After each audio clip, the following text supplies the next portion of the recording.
হাঁটতে হাঁটতে অবস্থা খারাপ হয়ে গেছে অ্যান্ড ফাইনালি একটা রিক্সা পাওয়া গেছে। সার্টিফিকেট অর্জন করা চাইতে উঠানো কঠিন, কথাটা একদম 100% সত্যি। এই সার্টিফিকেট উঠানোর জন্য একবার হল, একবার লাইব্রেরি, একবার পরীক্ষা নিয়ন্ত্রক, একবার রেজিস্ট্রার, কত জায়গায় যে দৌড়াদৌড়ি করতেছি।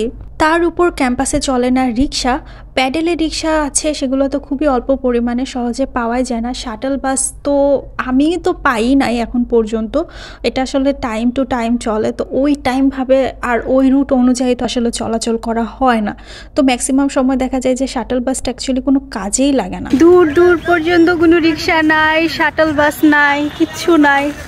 এখন এমএইচ হলের দিকে যেতে হবে, হেঁটে হেঁটে যাওয়া লাগবে। কিন্তু উত্তমদা এখনো আশাবাদী যে সে একটা রিক্সা পাবে।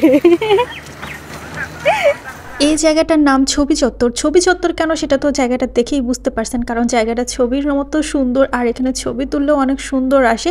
আর এখানে বিভিন্ন সময়ে বিভিন্ন ধরনের ফটো এক্সিবিশনের প্রোগ্রামগুলো হয়ে থাকে। লাইব্রেরিতে কাজ শেষ করার পরে যাইতেছি এমএইচ হলে। এখন আপনারা বলবেন আমার হল তো রোকেয়া হল, তাহলে আমি এমএইচ হলে কেন যাইতেছি? এমএইচ হল হইতেছে উত্তমদার হল।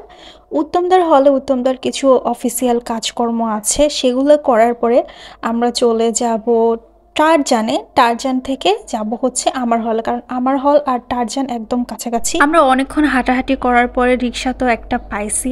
আর এই রাস্তাটা জাহাঙ্গীরনগরের অন্যতম সুন্দর একটা রাস্তা। এই রাস্তার এক পাশে একটা পুকুর আছে আর এক পাশে আছে জঙ্গল, যেটার নাম হচ্ছে সুন্দরবন। এটা কিন্তু আসল সুন্দরবন না, জাহাঙ্গীরনগরের সুন্দরবন। জাহাঙ্গীরনগরের প্রত্যেকটা স্টুডেন্টের এই রাস্তায় একটা না একটা ছবি তো 110% আসেই আছে। বিশেষ করে এই রাস্তায় বসে পড়া ছবি নাই এমন কোনো মেয়ে তো জাহাঙ্গীরনগরে খুঁজে পাওয়া যাবে না। যারা বাইরে থেকে জাহাঙ্গীরনগরে ঘুরতে আসে তারাও কিন্তু এই রাস্তায় এসে ছবি তুলে, কারণ রাস্তাটা আসলে দেখতেই এত সুন্দর আর এখানে ছবি এত বেশি সুন্দর আসে। আমি জাহাঙ্গীরনগরে আছি আজকে 10 বছর, কিন্তু তারপরেও আমার মনে হয় আমি মাত্র সেই দিন জাহাঙ্গীরনগরে আসছি। অবশ্য এই 10 বছরে জাহাঙ্গীরনগরের রূপ অনেক বদলে গেছে।